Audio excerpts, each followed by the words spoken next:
just like the sound.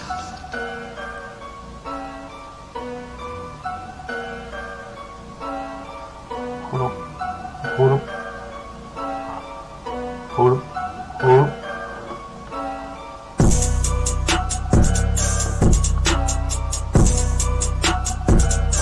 What's up, family? It's your boy, King to the Bay. Keng El Bey here, baby. Dropping this knowledge on your dome, right? AKA Young Johnny, AKA Bushead Fred, AKA Contract Killer, AKA Head Buster, right? We gonna get into this video. I ain't gonna make it long so y'all can get this information and know what to do with this information as it relates to jurisdiction.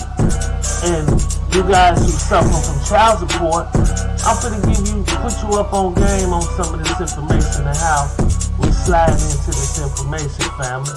So let me cut the beat. What's up, family? What's up? So we're gonna talk about this, right, as it relates to jurisdiction. So I remember I've been talking to y'all about the master and the principal and all of this. So you need to understand what's going on when we're talking about superior jurisdictions. So I want you to understand the term master. Master is one who has control over a servant or apprentice.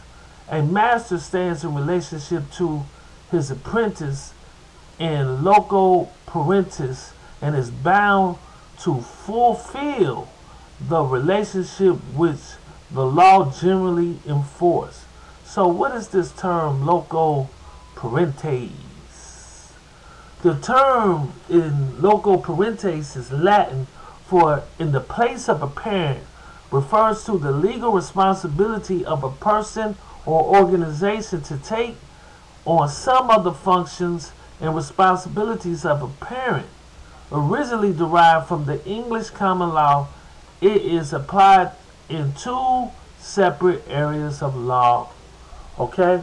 So, let's break this down, right? Let's go on straight get into the info, right? So, loco parentis, Latin, right?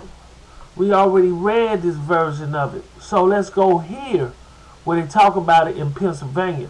By definition, loco parentis mean in the place of a parent. In Pennsylvania, the court provides a greater detail stating that the status of in loco parentis can be granted to one who has assumed and discharged parental duties on behalf of the child, but is not a natural parent. Okay, legal definition in loco parentis, Latin for in the place of a parent, as the master stands toward his apprentice, in loco parentis, in the place of a parent instead of a parent, charged factitiously with as a legal question submit articles. So y'all need to understand what this means as it relates to here. So let's go to Ohio Revised Code so you can understand the language, to understand the conduct that's associated. I told you it's all about a pattern of conduct that's associated with the legal obligation and responsibility to the contract. Let's go here.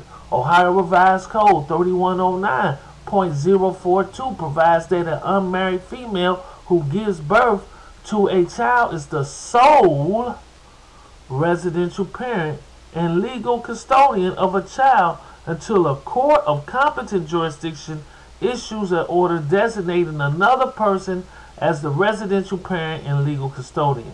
This means that the unmarried mother has sole custody of the child, right? So we got to understand these terms. Okay, first let's go to what is a custodian. Okay, let's go. What is a custodian? We ain't even going to the competent jurisdiction. So a custodian, a person who has responsibility for or looking after something, right? So they named you a custodian.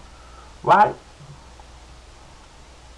You are the custodian. They then separated you from contract, through contract, separated some of your rights and deemed you as a custodian, right? You took the place of a custodian, then the child being your property, they then separate you from the relationship of the child by using terms, legal terms, in which you are unfamiliar with, and that you are assumed and presumed to understand contract law because you're the one who gave them this legal name and didn't put anything in proper context, so everybody know what's what.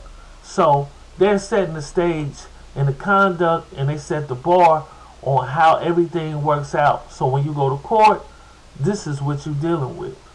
So let's go to, right? Let's go to sole resident. Let me see if I got that pulled up. Okay, we're going to go to sole resident parent. Definition: a parent with sole decision-making powers and parenting rights is also the residential parent in Ohio, right?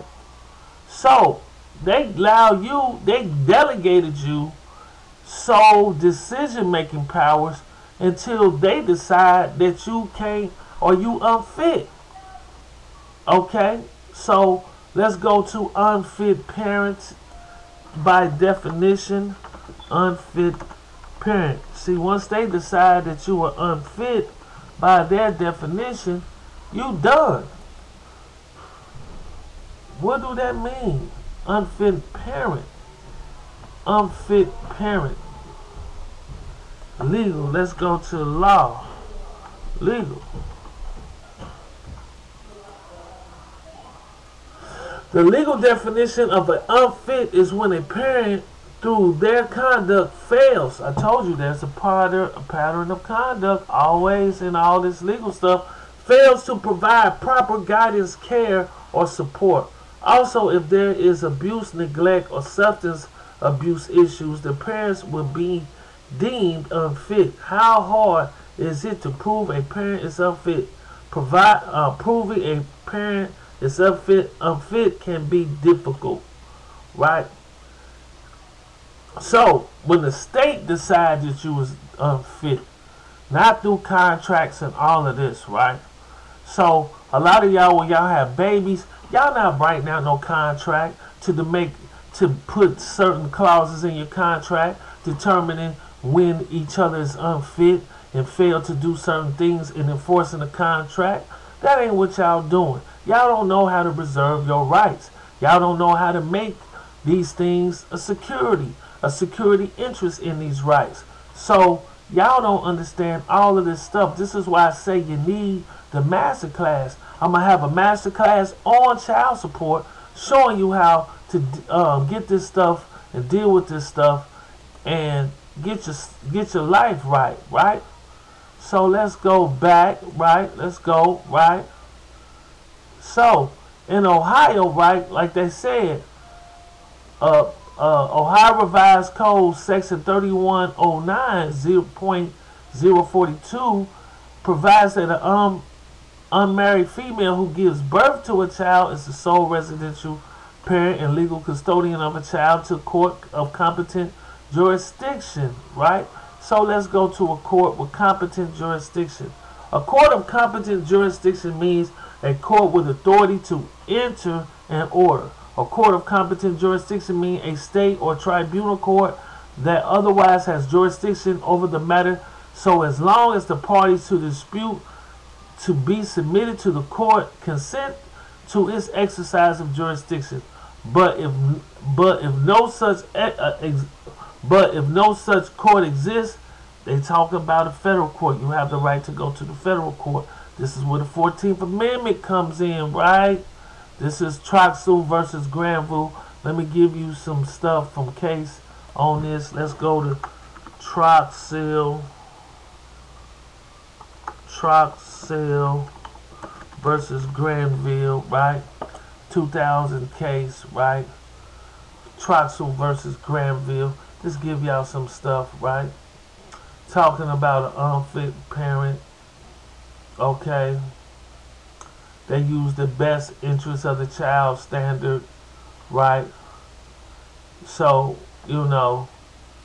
violates her due process rights to make decisions concerning the care, custody, and control of her daughter. So what due process is they talking about? They can't be talking about procedural. They got to be talking about substantive due process, family. Because they interfering with her internal right to contract. And if she don't want to contract with them to give the instill rights to them, she don't have to. So the court can't interfere with the obligations of a contract, even when you don't want to contract, right? So a lot of people think like, oh, I have the unlimited right to contract, but you have the right not to contract either. So the court can't intervene with this. So I'm just giving y'all some sauce from the sauce boss, aka Buzzhead Fred, aka Young Johnny, aka Keng El Bey. You feel me? Doing this, dropping this knowledge on y'all all day. I told you when you're a litigator, you understand things, you see things, and you understand what's going on. So I'm about to get up out of here. Peace and love to the family. I'm going to be dropping this child support, right, masterclass, showing you what's happening with the information. This is not to be considered legal advice. This is entertainment and educational purposes only. So do your research. Come and holler at your boy. Let's drop this information like it's hot. All right. Peace and love. I'm out.